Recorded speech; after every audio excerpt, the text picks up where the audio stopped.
Every football fan has watched the movie Goal, and everyone loves it because it's every football fan's dream. Santiago Munez went from being a normal player to being in the Real Madrid first team and winning the UCL title. That's what the perfect football dream looks like, but it's not the only way of getting to the top of the world.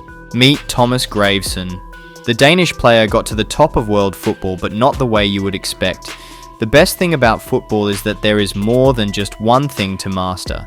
While dribbling past a player is what attracts most players, the need to be stronger and more focused on the goal is arguably more important. Well, Tommy Gravesen was exactly that. He had the face of a guy who would punch you in the face for not taking football seriously, and his personality was actually like that. He was a no-nonsense guy, and while he wasn't the most aesthetically pleasing player, his hard-working tendencies made up for it and more. That's why Real Madrid signed him. They already had all the flair and flexibility they needed in midfield. What they needed from Gravesen was sheer willingness to launch himself into a challenge and do whatever was necessary to help the team. After all, a machine can't really function without an engine. That's what Gravesen was, an engine. He was a grumpy guy when he first got to the club, and the lack of goals he had in his name didn't help with his initial popularity.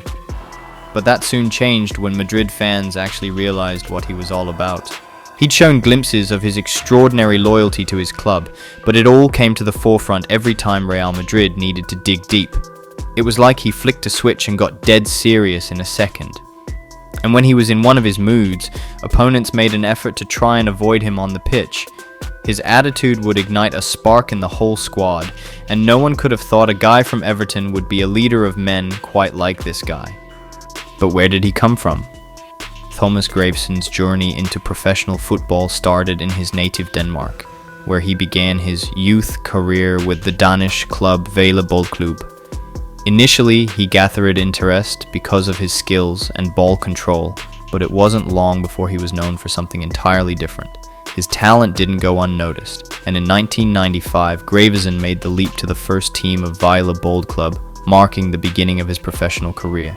He was pretty good with his feet, but the trait that caught the attention of scouts from abroad was his never-say-die spirit and his eagerness to put a tackle in, regardless of whether he got it right or not. He moved to Hamburger SV and played 83 games for them, scoring only 3 goals. Regardless of his goal-scoring numbers, he was loved in Germany because, well, he wasn't there to score goals. His job was to control the midfield, and he did that so well that in 1998, Everton brought him to England. Moving to an entirely new country is never easy. Even football greats have previously struggled to hit the ground running, but Gravesen's work ethic and determination helped him adapt quickly.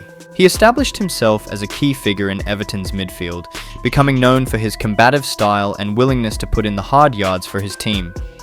This guy took the phrase, "Can he do it on a cold, rainy night in Stoke?" to an entirely different level. Gravesen's time at Everton was marked by steady improvement and consistent performances, but the game he really stood out in came during the 2004-2005 season. In a crucial Merseyside derby against Liverpool, Gravesen showcased his ability to influence big matches. With the score tied at 1-1 and tensions running high, Gravesen produced a moment of individual brilliance. Picking up the ball just outside the Liverpool penalty area, he unleashed a powerful strike that flew past the goalkeeper and into the back of the net, securing a memorable victory for Everton and etching his name into Merseyside derby history books. He quickly became a fan favorite at Goodison Park, earning the nickname Mad Dog for his fearless approach on the pitch. And he really was one. If you looked at how the guy commanded the midfield every game, you'd know why he was called the Mag Dog. Let's just say you wouldn't want to mess with Everton when he was playing in midfield. He was the proper footballer in every sense of the word, but no one could have guessed his play style would land him a contract with Los Blancos.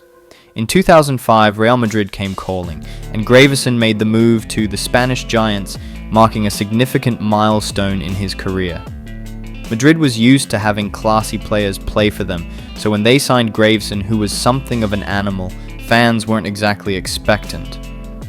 But it turned into love pretty quickly. Gravesen was the type of guy you would hate to play against, but love if he was playing alongside you. And Real Madrid learned that very quickly when he put in one of his signature performances against Barcelona in the El Clásico. Everyone thought he was put in there to make the game physical, but what they forgot was that this guy can actually play too. He bossed the midfield that day, and that's really saying something considering Barcelona had Ronaldinho playing in cam. He didn't score or anything, but everyone could see that Gravesen was giving it everything he had. And who doesn't love a guy like that? Even his performances for his national team of Denmark were more of the same. You'd think being a Real Madrid player he would prioritize being fit to play for the Galácticos. But for Gravesen, Denmark was just as important. He always gave it his all, and it was because of his ability to control the game and dictate the tempo that Denmark made it to the knockout stages of the 2002 FIFA World Cup. Above all, it was his ability to lead and influence the entire team that made him such an important figure in any team he played in. Seeing him run his heart out and press after the ball made his teammates follow suit, and that's what every manager wants out of his players. He played just 34 league games for Real Madrid, but every one of those performances was so good that it felt like he played a lot more. He left Real Madrid soon after joining, but his mark had been made. Where to next? Well, he went on a loan move to Celtic before eventually going back to where it all began. In 2006, after his tenure with Real Madrid, Gravesen embarked on a loan move to Celtic FC. Joining the Scottish Giants, he played more of the same football at Celtic, and yet again he won the fans over with his sheer hard work and love for the game. Despite playing for Celtic for just one season, Gravesen made a notable contribution to Celtic, earning respect from fans for his dedicated performances on the pitch. Following his loan spell in Scotland, Gravesen made a return to familiar territory, rejoining Everton in 2007. He had left Everton to go to Real Madrid, and some fans didn't exactly appreciate his decision to leave. So, when he came back, some fans felt that he'd only returned because he failed in Spain. That wasn't the case. He was pretty good at Real, but the problem was his game time. Real Madrid had loads of talent in midfield and only 3 could play. Gravesen loved the game too much to sit and wait by the sidelines till he told them he wanted to leave. Back at Goodison Park, once the season was underway, he seamlessly integrated into the squad, picking up where he left off, and it took him no time in reaffirming his status as a fan favourite. He still had quite a lot to offer, but in his mind, the decision was made. He was going to retire at Everton. I mean, he loved the club, so why not? He continued to play for a couple of years after his return to Everton and retired in 2008 at the age of 32.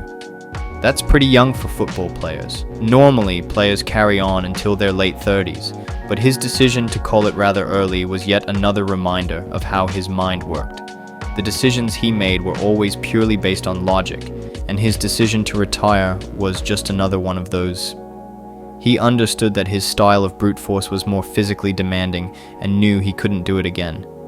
He loved the sport too much to watch himself struggle to keep up with it, so he hung his boots up and left the legacy of a player who got to where most players dream of going, and came back to Everton just because he didn't want to sacrifice his playtime.